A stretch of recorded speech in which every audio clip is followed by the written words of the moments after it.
Hi friends, welcome back to my YouTube channel. ಇವತ್ತು ತುಂಬಾ ಎಲ್ಲರೂ ರೇರಾಗಿ ಕೇಳ್ತಿರುವಂಥದ್ದು ಚಪಾತಿಗೆ ಸೂಪರ್ ಕಾಂಬಿನೇಷನ್ ಆಗಿರುವಂಥ ಹೊಸ ರೆಸಿಪಿನ ಇವತ್ತು ಸೂಪರ್ ಟೇಸ್ಟಿಯಾಗಿ ಮನೆಯಲ್ಲೇ ಇರುವಂಥ ತರಕಾರಿನ ಬಳಸ್ಕೊಂಡು ತುಂಬಾ ಈಸಿಯಾಗಿ ಮಾಡ್ಕೊಳ್ಬೋದು. ಹೆಚ್ಚಾದ ತರಕಾರಿ ಏನೂ ಬೇಕಾಗಿಲ್ಲ. ಹಾಗಾದರೆ ಬನ್ನಿ ಹೇಗೆ ಮಾಡೋದು ಅಂತ ನೋಡೋಣ.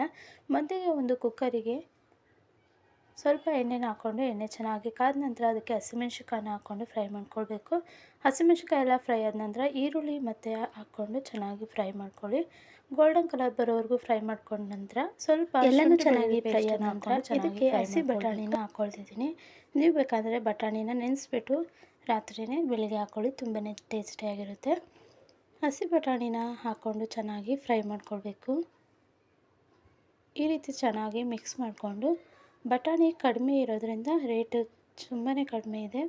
ಬಟಾಣಿ ಸೀಸನ್ ಆಗಿರೋದ್ರಿಂದ ಬಟಾಣಿ ತುಂಬಾ ಟೇಸ್ಟಿಯಾಗಿರುತ್ತೆ. ಹಾಕಿ ಮಾಡಿ ತುಂಬಾ ಇಷ್ಟ ಆಗುತ್ತೆ.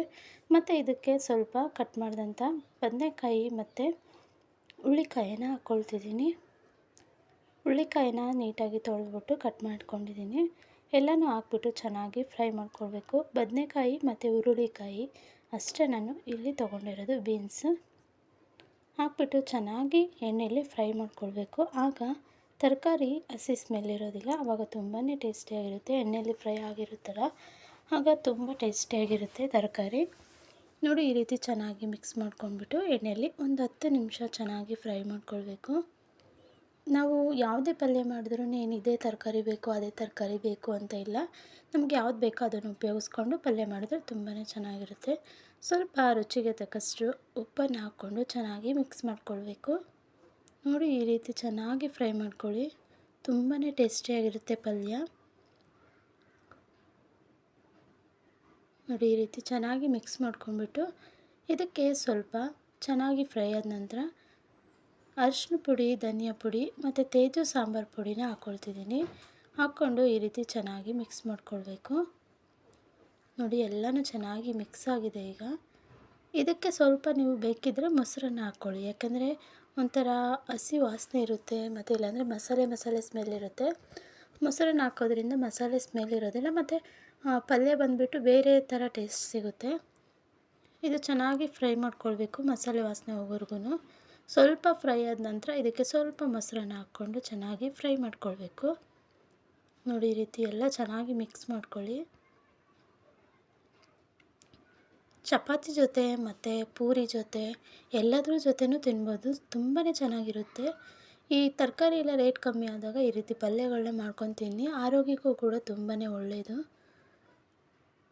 ನೋಡಿ, ಈ ರೀತಿ ಚೆನ್ನಾಗಿ ಮಿಕ್ಸ್ ಮಾಡ್ಕೊಳ್ಬೇಕು. ಎಲ್ಲನೂ ಚೆನ್ನಾಗಿ ಮಿಕ್ಸ್ ಆದ ನಂತರ ಇದಕ್ಕೆ ಸ್ವಲ್ಪ ಸ್ವಲ್ಪ ಅಂದರೆ ಚೂರು ಮೊಸರನ್ನ ಹಾಕ್ಕೊಳ್ಳಿ. ಜಾಸ್ತಿ ಹಾಕ್ಕೊಳ್ಬೇಡಿ, ಹುಳಿ ಆಗಿಬಿಡುತ್ತೆ.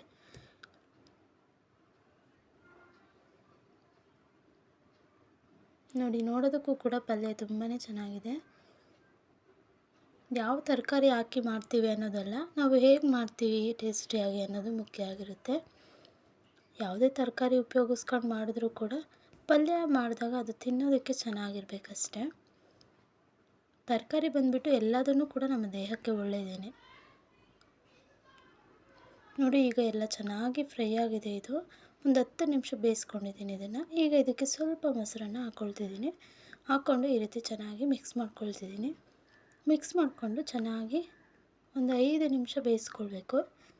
ಮೊಸರು ಇರುತ್ತಲ್ಲ, ಅದೆಲ್ಲ ಚೆನ್ನಾಗಿ ಫ್ರೈ ಆಗಬೇಕು ಎಲ್ಲದರ ಜೊತೆ ಸೇರಿಕೊಂಡು. ನೋಡಿ, ಈಗ ಎಲ್ಲನೂ ಚೆನ್ನಾಗಿ ಫ್ರೈ ಆಗಿದೆ. ಇದಕ್ಕೆ ನೀವು ಬೇಕಂದರೆ ಸ್ವಲ್ಪ ನೀರನ್ನು ಹಾಕ್ಕೊಳ್ಳಿ, ಇಲ್ಲಾಂದರೆ ಹಾಗೇ ಒಂದು ವಿಷಿಲ್ ಕೂಗಿಸ್ಕೊಳ್ಬೋದು. ಇಲ್ಲಾಂದರೆ ನೀವು ಒಂದು ಅರ್ಧ ಅಂದರೆ ಟೀ ಲೋಟ ಇರುತ್ತಲ್ಲ, ಅದರಲ್ಲಿ ಅರ್ಧ ಲೋಟ ನೀರನ್ನು ಹಾಕ್ಕೊಳ್ಳಿ. ಯಾಕೆಂದರೆ ಇದು ಸಾಂಬಾರು ಆಗಿಬಿಡುತ್ತೆ, ಆಮೇಲೆ ಪಲ್ಯ ಅಲ್ವಾ, ಅದರಿಂದ ಸ್ವಲ್ಪ ನೀರನ್ನು ಹಾಕ್ಕೊಂಡು ನೆಕ್ಸ್ಟ್ ಇದಕ್ಕೆ ಕೊತ್ತಂಬರಿ ಸೊಪ್ಪನ್ನು ಹಾಕ್ಕೊಂಡು ಚೆನ್ನಾಗಿ ಮಿಕ್ಸ್ ಮಾಡ್ಕೊಳ್ಳಿ. ಮಿಕ್ಸ್ ಮಾಡಿಕೊಂಡು ನೀಟಾಗಿ ಬೇಯಿಸ್ಕೊಂಡು ಒಂದು 5 ನಿಮಿಷ ಆದಮೇಲೆ ಲಿಡ್ ಕ್ಲೋಸ್ ಮಾಡಿ ಒಂದು ವಿಷಿಲ್ ಕೂಗಿಸ್ಕೊಂಡ್ರೆ ಸಾಕು.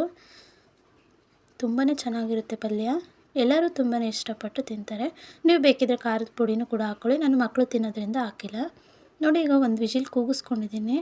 ತುಂಬಾ ಟೇಸ್ಟಿಯಾಗಿದೆ. ನೋಡಿ, ನೋಡೋದಕ್ಕೆ ಎಷ್ಟು ಕಲರ್ಫುಲ್ಲಾಗಿ ತುಂಬಾ ಟೇಸ್ಟಿಯಾಗಿರುತ್ತೆ. ನೀವು ಕೂಡ ಒಮ್ಮೆ ಟ್ರೈ ಮಾಡಿ ಮನೆಯಲ್ಲಿ ಹೇಗಿದೆ ಅಂತ. ಕಮೆಂಟ್ ಬಾಕ್ಸಲ್ಲಿ ಕಮೆಂಟ್ ಮಾಡಿ. ಈ ವಿಡಿಯೋ ನಿಮಗೆ ಇಷ್ಟ ಆಗಿದರೆ ಪ್ಲೀಸ್ ಲೈಕ್ ಮಾಡಿ, ಶೇರ್ ಮಾಡಿ ಮತ್ತು ನಮ್ಮ ಚಾನಲ್ಗೆ ಸಬ್ಸ್ಕ್ರೈಬ್ ಆಗಿ ಸಪೋರ್ಟ್ ಮಾಡಿ. ಪಕ್ಕದಲ್ಲಿರುವಂಥ ಬೆಲ್ ಐಕಾನ್ನ ಕ್ಲಿಕ್ ಮಾಡಿ. Thanks for watching video.